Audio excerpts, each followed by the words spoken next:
The last piece of the modulation panel that we're going to take a look at are the two low-frequency oscillators, also known as LFOs. Low-frequency oscillators have been around for a long time, but they became super popular around the rise of dubstep, which is characteristically defined by a wobble bass. Of all the complex ideas and relationships we've discussed this far in the course, I think the low-frequency oscillator is one of the easier terms to understand in a sense. An LFO is exactly what the name suggests that it is. It's an oscillator, which emits an electronic signal just like the oscillators on the synth panel, but its signal is at a very, very low frequency. So low, in fact, that it's outside the scope of human hearing. You might ask yourself, why would someone create an oscillator which emits a sound we can't hear? And well, the answer goes back to the idea of vibrations. Oscillators create waveforms which travel back and forth, back and forth, back and forth, like a pendulum, and we can use that movement to create a lot of musical effects. As we saw in the other oscillators in the synth panel, there are many types of oscillation. There's a smooth sine wave, there's a square wave, there's a triangle wave, as well as a sawtooth wave, and many other complex waves. The LFO has the pendulum swinging here, but outputting a signal we can't hear, so it's not adding any new colors to the sound. We use the oscillation as a control signal. We set the oscillation of the LFO's waveform to control other parameters on the synth, assigning those parameters that back and forth movement we've been talking about. Tremolo and vibrato are two of the most common LFO uses we encounter. If the LFO is set to control the volume on one or all of the other components in the synth, the volume will follow that pendulum swing of the LFO up and down. When this happens, it sounds like a tremolo, a sound very characteristic of early electronic keyboards like the Wurlitzer. If it's mapped to a tuning parameter, it will sound like a warble or a vibrato. Besides volume and pitch, it's also very common for an LFO to be mapped to the cutoff frequency of a low-pass filter. That creates a distinctive opening and closing effect, which is how we get those wobble bass lines. Let's check this out further by navigating to preset number 70, named Imperial Pad. Just looking at the settings for the sound, you can probably guess what's mapped to the LFOs because the knobs associated with those parameters are currently in motion and at a very fast rate. If we click on LFO 1, you'll see that it's mapped to the fine knob on oscillator 1 and 3, which will bend the pitches in a very fine granular amount, a measurement known as cents. LFO 2 is mapped to the width of oscillator 3, which creates a sort of chorus or detuned effect as well. Let's press and hold a key wave in the upper register so it's easy for us to hear what's going on. You can clearly hear the vibrato that the LFO is creating. The word frequency obviously relates to pitch, but frequency also means how often something occurs.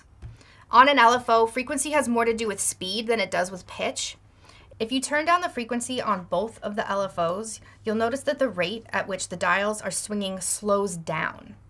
Since very low frequencies vibrate at very slow rates, when we adjust this level down to 2 Hertz, it will be swinging back and forth slower than if we were at a higher frequency, like so. The movement of this LFO is currently instructed to affect pitch via the mapping.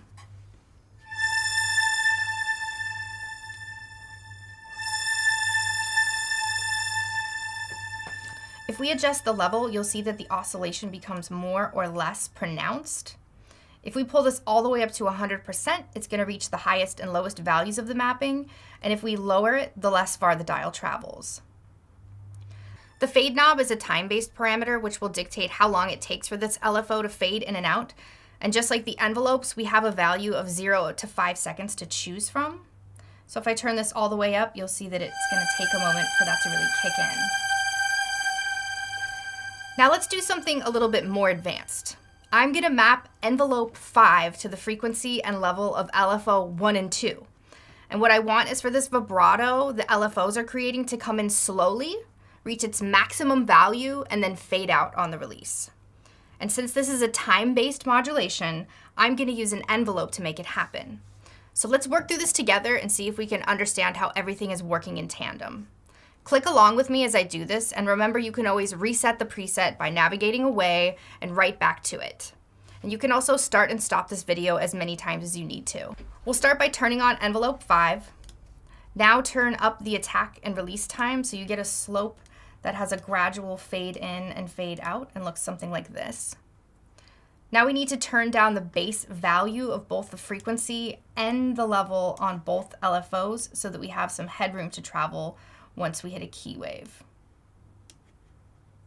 Then, with envelope 5 selected, map it to increase those same parameters that we just lowered.